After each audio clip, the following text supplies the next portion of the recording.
My name is Kevin Morrison, Kevin Morrison, and I'm the county mayor. So first off, tell me, what is the situation like in Greene County right now? Well, we were visited for the second time in a little over 13 years by Mother Nature putting her signature of disapproval on our landscape. And it's created some rather apocalyptic conditions here in Greene County that we're seeking to deal with as far as life-saving support to our residents across the county. What do the evacuation efforts look like here? Well, right now we're still in disaster operations. Right now we're transitioning to an assessment phase to determine what we have to do to keep the water on. The most critical item as it exists right now, we currently have about 8,200 customers without power. We have a great number of customers without water and have been for the past 48 hours.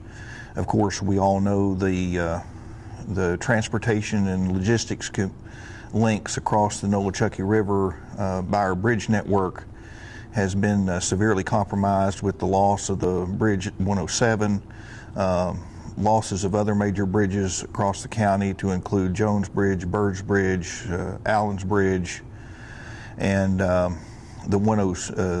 bridge at the Asheville Highway at the dam remained standing this morning. However, the pylon on the north side of the bridge is severely undermined. So one of the priorities today, in addition to the water intake situation, is to get the bridges assessed for the structural integrity. Then we'll be able to open up the bridges. So the bridges across the Nolichucky, all of them remain closed today, survived until we can have those assessed for the structural integrity so that we know if we can send heavier traffic across. When do you expect to know those answers? Is TDOT here? Are they assessing those bridges right now? TDOT's has been on the scene here at the EOC since last night.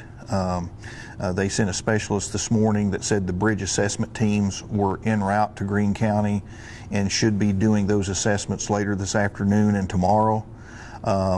We hope to learn some good news with, again, the bridges that did survive. So we know that by visual evidence this morning that we have some issues. The bridge on the Chucky Pike, the south side of the bridge, is significantly eroded, which is going to take some, in addition to the cleanup of the deck of the bridge, is going to take some repair to that approach before it can be used, but we hope to have it assessed too, and if that's all that's required, then hopefully we could get that link opened as well. What is the situation with 107? We're hearing that there are people trapped, for lack of a better word, that there are folks that are stuck. What's happening there? Well, the biggest paramount concern that we've got now is we have no way to take care of the residents in South Greene County on the south side of the river. So we have no transportation links in order to be able to get across the river to take them food or water or medical care, to evacuate citizens that have any type of medical emergency or an accident, for instance. In fact, we've got first responders over there that have been there all night, type of logistical support as well. That's the situation essentially with the entire south side of the county, not just the 107, but the entire south side of the county. And quite a few of our residents live south of the bypass in the vicinity of the river and on southward toward the mountain. And what is the latest that you've heard on the dam? The current condition of the dam, as evaluated by TVA, it's currently under a condition red. The water crested last night, they felt, around 1:30, 2 a.m., or at least it plateaued. They were able with drones to do somewhat of a visual assessment last night to determine that the structural integrity of the dam was still in place, so it was still holding. The water has receded greatly as of this morning, but still the level remains too high for them to be confident to lower the condition from red to yellow, for instance. So they don't want to do that until they're able to adequately assess the continued structural integrity of the dam. But it did take significant hydraulic pressure. And how are you getting to people, especially those that, can't get over these bridges and things like that? How are you able to get them food, water, things of that nature, supplies? That's what we're working on currently right now. That's one of our 3 highest priorities, is to be able to take care of our residents on the south side of the river with no logistical or transportation links in order to get sort of mass amounts of food and water, medical supplies, and assistance to the south side of the river. So we're working with TEMA to effect that. Whatever is going to come in terms of a first or initial phase is we're working on now getting smaller, lighter UTV-like vehicles to deliver smaller amounts to take care of the very highest priority emergencies.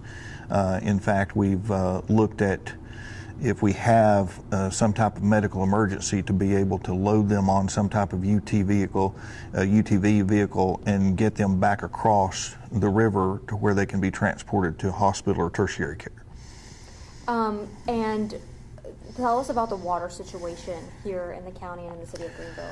Well, yesterday evening, the Greenville Water Commission's water intake at the Nolichucky was destroyed by debris striking the pump house. It was a complete sort of catastrophic elimination of their pumping capabilities. At the time we were pumping water, the reservoir out on the roadway there in the Mount Hebron area was full. The water commissioner told us that they believed that we had 24 to 48 hours worth of water. We put in place a state of emergency and are in the process of closing restaurants, car washes, laundromats in a state of an emergency as prescribed by state law. But irregardless of whether or not we sort of have, I guess, compliance with that, with those types of orders or requests, then we're going to be out of water in about 48 hours. So the entire county could be out of water in 48 hours? The entire county, that's correct. So we have 7 water utilities, including the Greenville Water Commission, and they supply all of those utilities, and the capacity that they have for ongoing supplies is about, right now in place, is about 36 to 48 hours right now. What is your plea to people right now?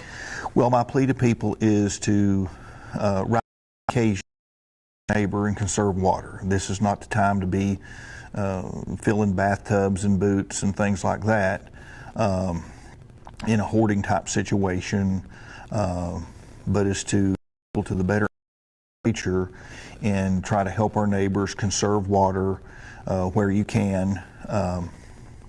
Multiple uses, for instance, of toilets or household water, rather than sometimes we get complacent and actually waste water in cases. But everybody can work to conserve water, and that's the best thing that they can do right now, and we plead for them to do that because we are in a very dire situation. Have you had any reports of fatalities?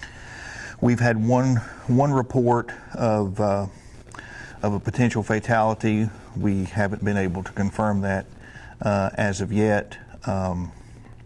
We will be transitioning into some type of recovery effort. We believe that there have been other fatalities upstream from Greene County, or at least we've been advised of that, to be looking for those individuals in and around the area of the river. What about people that are missing or folks that can't get in touch with their family members?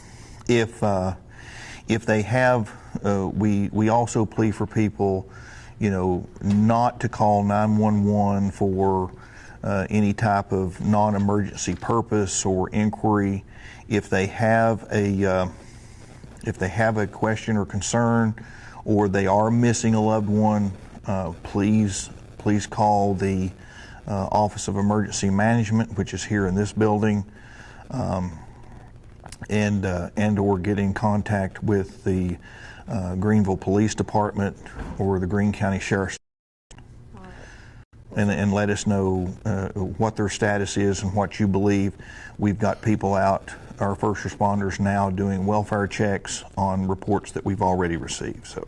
And just to hit home one more time before the wrap up, the situation on 107, we are getting a lot of calls to our station about that. Is there anything you want to say to those folks that are specifically, stuck in that area, trapped, things of that nature?